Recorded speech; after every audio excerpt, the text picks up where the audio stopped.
Welcome to the Deep Dive. Today, we're really digging into something fascinating, maybe a thing, about modern Hollywood. We've got a load of source material detailing these really strange, almost self-destructive habits. Yeah, it's a story about, well, spectacular failures, financially speaking, and massive corporate delusion, you could say. Yeah. It's incredible how far studios seem to go to avoid admitting, the simplest thing. Yeah. They just made a bad product people didn't. Exactly. And we're kicking this off with a specific story, one that almost sounds made up, frankly. It happened deep inside Pixar Animation Studios back in 2023. We're talking about a test screening for Ilio. Right, Ilio. This was director Adrian Molina's passion project. Yeah. A lot riding on it emotionally for the film. It centers on this 11-year-old boy, Ilio. And the sources, they really highlight these very specific personal elements the crew cared about. Things like implied queer. And there's this scene described where Ilio does a trashion show that's fashion, but made out of like ocean garbage. For a hermit crab, he's wearing a pink tank top made of trash. And his room,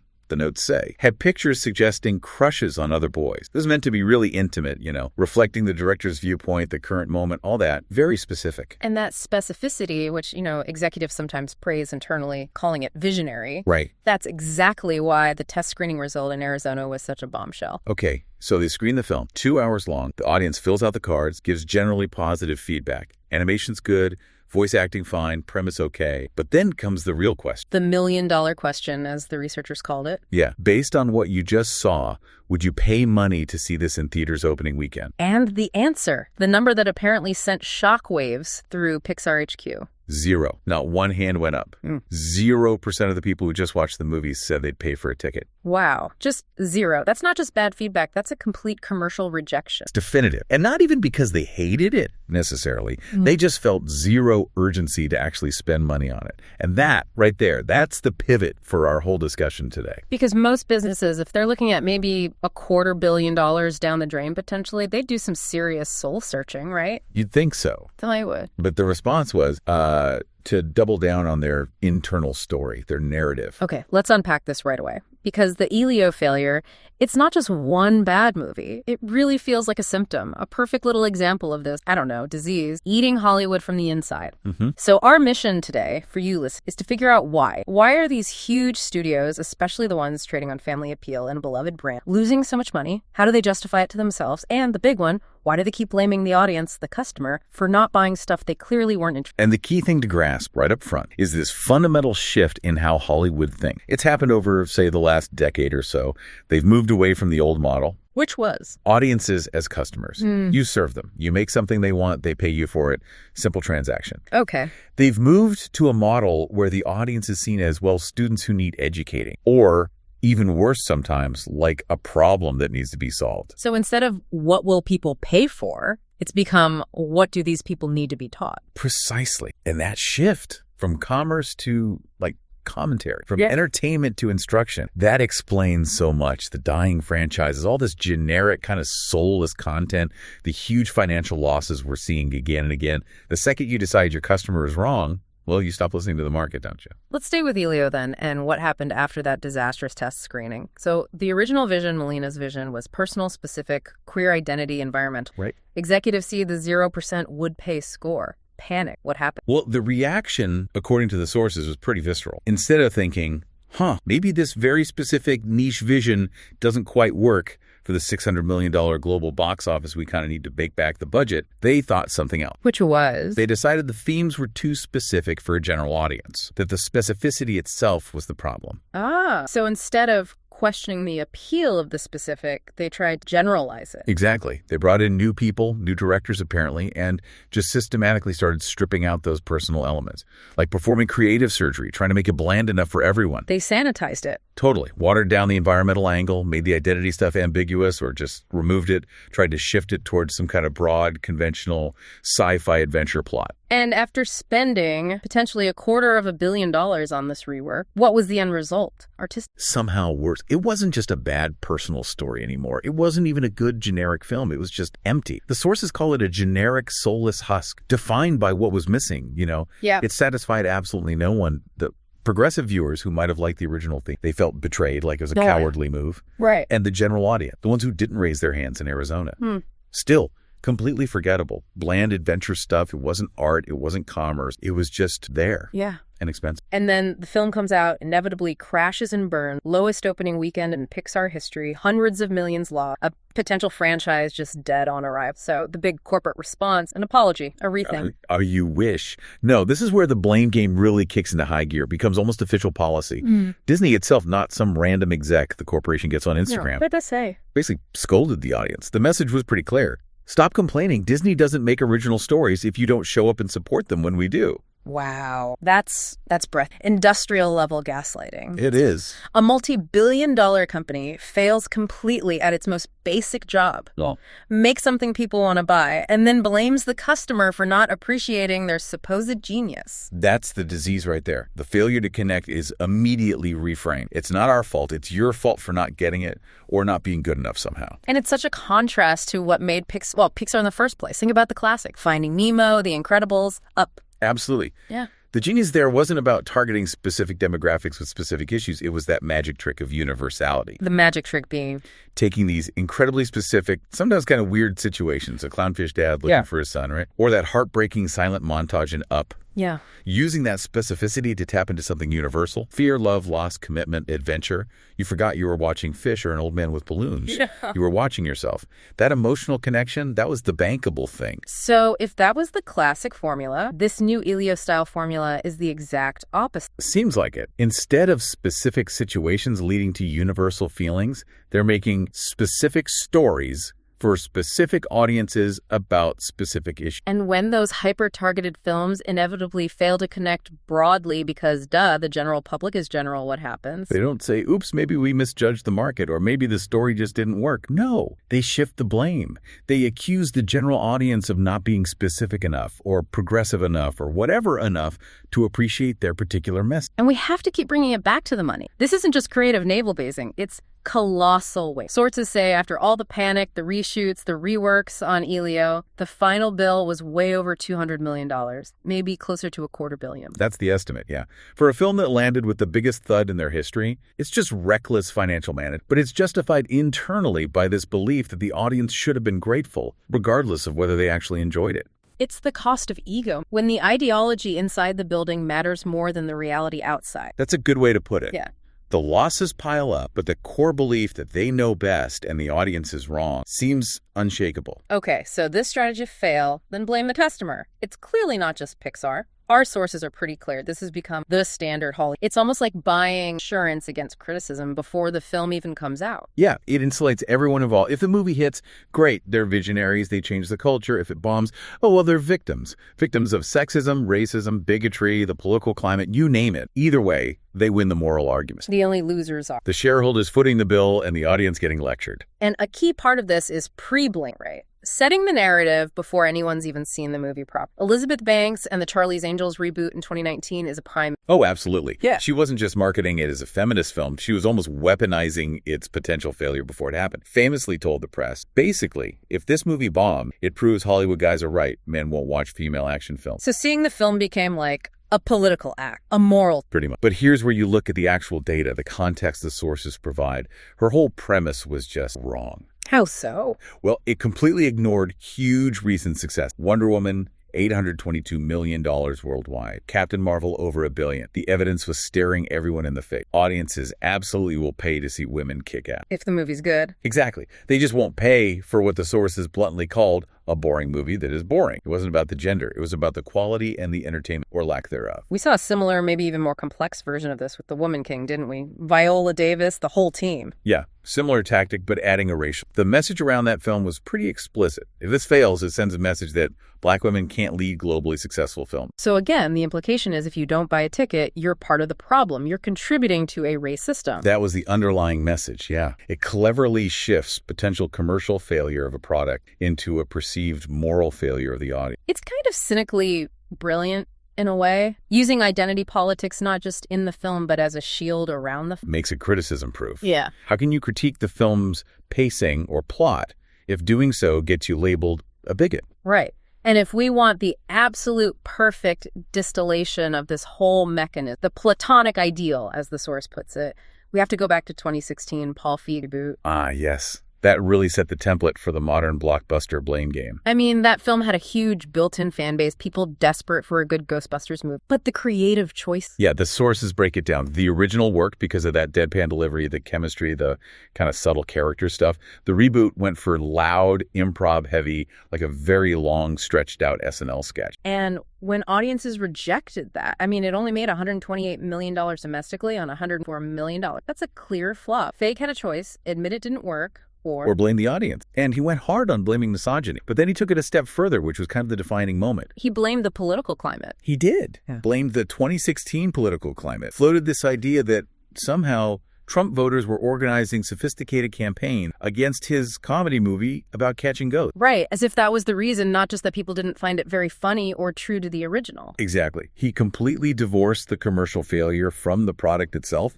and pinned it entirely on the supposed bigotry of anyone who didn't show up. So this brings us to what the sources call the Ghostbusters, the formula for dodging accountability. How do we define that? Okay, the equation is beloved property plus identity politics, quality, audience blame, box office bomb disguised as a moral victim. And the key there is the quality variable often tends to grow, right? Right, which means the audience blame part has to be dialed way up to make the math work out for that moral victim. And psychologically for the exec, what does this equation do? It lets them keep believing they're making important progressive art. Yeah. You know, that they're on the right side of history. It helps them avoid the much simpler, harsher reality that maybe they just made expensive garbage nobody wanted. Creates a nice little self-reinforcing bubble. Totally. And you see this with streaming shows too, right? Things marketed mainly on their social commentary. Titles that sound like accusations before you even click play.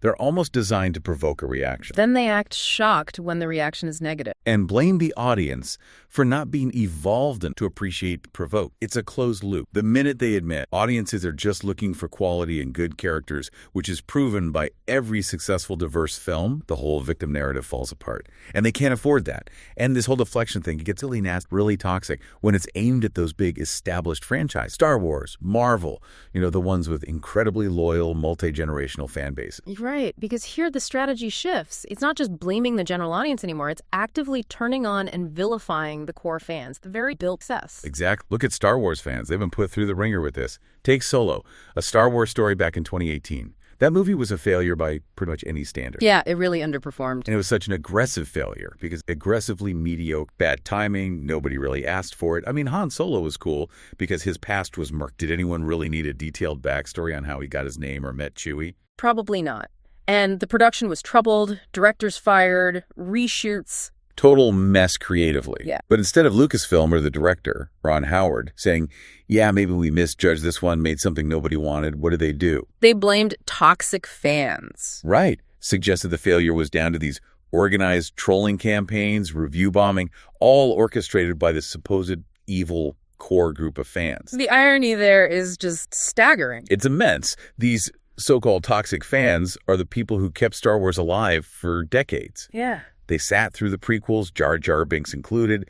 They bought billions in merchandise. They made The Force Awakens $2 billion. They're arguably the most loyal customer base in movie history. And then to turn around and paint them as the villains just because they had enough standards left to say no thanks to a subpar movie they never asked for. It's profound betrayal. It just shows a refusal to accept the simple truth. Even Star Wars fans have loyalty isn't blind consumption. But the absolute peak of this fan-blaming mountain has to be Marvel, especially after the Marvels completely face-planted. Oh, yeah. Lowest grossing MCU film ever. A domestic total that was just, frankly, embarrassing for that brand. Huge tiny result. And the response from inside Disney and Marvel, that gave us the code words conspiracy. This is straight from the source material, anonymous execs talking to trade papers. Yeah. Their claim. When audiences complained about, basic movie stuff, weak story, bad CGI, confusing plot, they were actually using code words. Code words for what? To hide their sexism. Get out of here. Seriously. Seriously. So let's just pause and think about the sheer scale of delusion required here. Marvel execs had to believe that millions of people all around the world somehow secretly coordinated to use complaints about plot holes and visual effects as a giant cover story. To hide their shared secret misogyny. That's the narrative. It's easier to believe in a global conspiracy of secret sexists. Than to admit what? Than to admit the film was, as the sources suggest, kind of rushed and incoherent. Production was hurried, the CGI looked cheap in places, signs of being stretched thin, and crucially, the film demanded homework. Yeah. You basically had to have watched multiple, often not that great, Disney Plus shows WandaVision, Ms. Marvel, just to understand who was who and what was going on. So they penalize the audience for not doing required viewing from other platforms. And then call them sexist when they point out that the resulting movie doesn't make much sense. Wow. It's just easier to believe in the conspiracy, apparently. The problem was never the gender of the heroes. Marvel proved years ago people love female superheroes if they're well written. Captain Marvel's first movie made $1 billion. The problem was the quality, the coherence, the feeling of being asked to do homework for an expensive movie that looked kind of cheap. But hey, quality is negotiable, right? Moral superiority isn't. Okay, so this whole mechanism blaming the audience by reframing failure as a moral issue, it seems deeply tied to this thing called the represent trap. Can you unpack that? It feels like the structural key to why they keep making... Let's define it clearly. The representation trap happens when studios make creative choices based mainly on hitting demographic. Checkboxes got to have this identity, that group represented, instead of prioritizing, story logic, narrative coherence, character arcs. Okay. And when that focus on checkboxes inevitably leads to weak storytelling, any criticism of the bad quality gets instantly shut down. How? By labeling the critic a bigot against whichever demographic was being checked off. So the content itself becomes secondary. It's criticism proof. Totally. You don't like the live-action Little Mermaid remake because you think it's a soulless cash grab that adds nothing? Nope, sorry, you're racist. Didn't enjoy the She-Hulk show on Disney Plus because it felt like it was constantly lecturing you instead of being funny? You're sexist. Even if you loved, say, Jessica Jones, which was also female-led but focused on story. Right. Criticized the Lightyear movie as being totally unnecessary and confusing within the Toy Story world. Yeah. Must be homophobic. The trap completely shifts the conversation. It does. It moves it away from, is this good art? Is this good business, which are fair questions, to are you a good person, which is an attack. And once your personal morality is questioned, how can you have an honest discussion about the film's merits? You can't. And that's why, as you said earlier, audiences are getting wary. They see identity markers pushed hard in the marketing. And they've learned to expect a lecture, not just entertainment. They get defensive, maybe even preemptively reject it because they've been burned. We saw this fail spectacularly with that HBO Max show, Velma. Right? The one that reimagined the Scooby-Doo game. Oh, Velma. That was something else. It deliberately took these beloved, basically apolitical characters and turned them into, as the source puts it, bitter, angry activists, constantly delivering political commentary, focusing on societal problems instead of, catching ghosts in masks. And the reaction was? Pretty much the most unified rejection of this whole playbook we've seen. It was so universally hated across all demographics, political stripes, fan groups. It actually managed to unite the internet in shared hatred. Everyone seemed to agree it was just creatively bankrupt. So naturally, the industry media blame the backlash on toxic masculinity, racism, homophobia. Couldn't possibly be that turning childhood nostalgia into a grad seminar on intersectionality was just a bad idea for a show. No, it had to be the audience's inherent bigotry. This kind of cyclical delusion, it makes you wonder about the environment these decisions get. Which brings us to the LA bubble. Why are executives seemingly so cut off from what audiences actually want? Well, the source material paints a picture of LA, or at least the industry circles within it, as ideologically hermetically sealed. It's a bubble. People tend to vote the same way, read the same articles, consume the same media. They lack meaningful, regular interaction with people who hold fundamentally different views on society or So there's no real check on their assumptions. Very little, which leads to this profound disconnect. They can genuinely start to believe that, families across America are just crying out for animated movies about microaggression, or that the main thing people want from blockbusters is a deconstruction of systemic oppression. And the idea that maybe, just maybe, a family in Ohio is more worried about the price of groceries, which cost, 40% more than paying top dollar to have California values beamed at their kids. That's incomprehensible. It seems to be, largely. Their specific ideological concerns become universalized in their mind. They think their priorities are everyone's priorities. You even see it in how they treat legacy heroes. James Mangold, after the last Indiana Jones film disappointed, he seemed genuinely baffled why fans weren't happy, asked why they wouldn't want a new character instead. Right. And the answer, which seemed lost on him, was simple. Fans wanted indie. They wanted adventure, fun, the thrill. They didn't want to see indie portrayed as old, sad, and replaced by a younger character basically telling him he's irrelevant. But inside the bubble, deconstructing heroes, showing their flaws, making them sad, that's seen as sophisticated as art. Wanting straightforward, heroic heroes, that's considered kind of simple-minded. For the rubes in flyover country, they misunderstand the basic human desire for escapism and inspiration. And this perfectly tees up the Billy Eichner example with Bros. Yeah, the rom-com. Marketed heavily as groundbreaking import, targeted very specifically at certain demographics in big cities. Then it bombed. And Eichner's reaction? Immediately blamed straight people, particularly in certain parts of the country, for not showing up. Ignoring the fact that maybe it was a niche film marketed to a niche audience and it performed like a niche film. Exactly. Basic market dynamics. Niche product, niche return. But admitting that would just be admitting commercial reality. Instead, it had to be framed as a moral failing of everyone who didn't buy a ticket, reinforcing that core belief. Bad box office is always the audience's fault, never about the product or the strategy. So let's synthesize all this. What we're really looking at is a system of industrial gaslighting, aren't we? That's a perfect term for it. Hollywood collectively is telling the audience, your rejection of our very expensive product isn't about the product. It's about you. It's a moral failing on your part. Commercial failure equals audience failure. Wanting fun instead of a lesson means you're a bad person. And it just flies in the face of, well, centuries of storytelling and basic human psychology. The sources hammer this home. The vast majority of people go to the movies or watch shows to be entertained, to escape the daily grind, the stress, the disappointment. They want wonder, joy, maybe see heroes win for a change. They don't want to pay premium prices for a 2-hour lecture on their own supposed moral shortcomings or lack of sophistication. It's this core conflict. Yeah. Escapism versus instruction. And the current Hollywood mindset seems almost hostile to escape. Why? What's the threat? Well, think about it.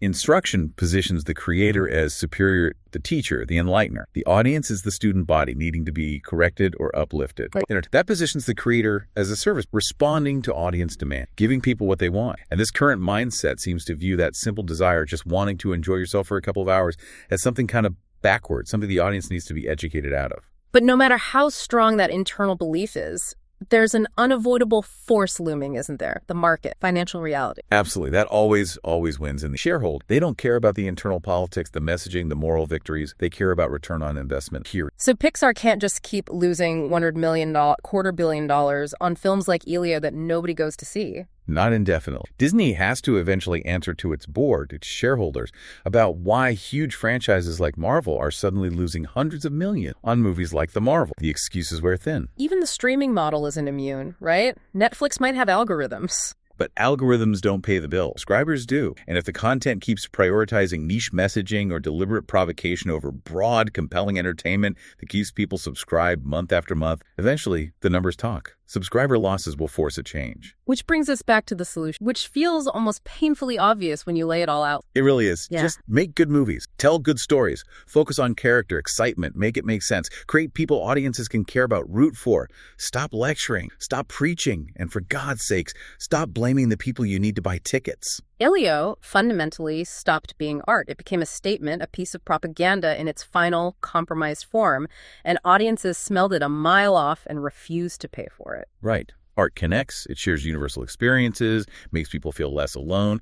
Propaganda instructs, it scolds, it divides. And until Hollywood gets that distinction back in focus, until they stop treating the audience like a problem to be solved and start treating them like customers again. These huge, expensive, embarrassing failures, all justified by this shield of moral vanity. They're just going to continue. It's just amazing they've convinced themselves the audience is the obstacle, isn't it? Rather than their own echo chamber and resistance to feedback. The market correction is coming. It might be brutal, but it's definitely coming. Which leaves us with a final thought for you listening at home. Something to chew on. Since that financial reality always wins eventually, and the current run of flops, Ilio, the Marvels, Solo, hasn't quite forced the big change yet. What will? What will be the single ultimate market failure? The flop so big, maybe a $500 million loss on some huge sequel or reboot that it's just too massive to spin, too big to blame on bigotry. What's the financial straw that finally breaks the camel's back and forces the industry to remember why people fell in love with movies in the first, to be entertained? The numbers will tell the story eventually, even if the executives don't want to hear it. Thanks for joining us for this deep dive. We'll catch you on the next one.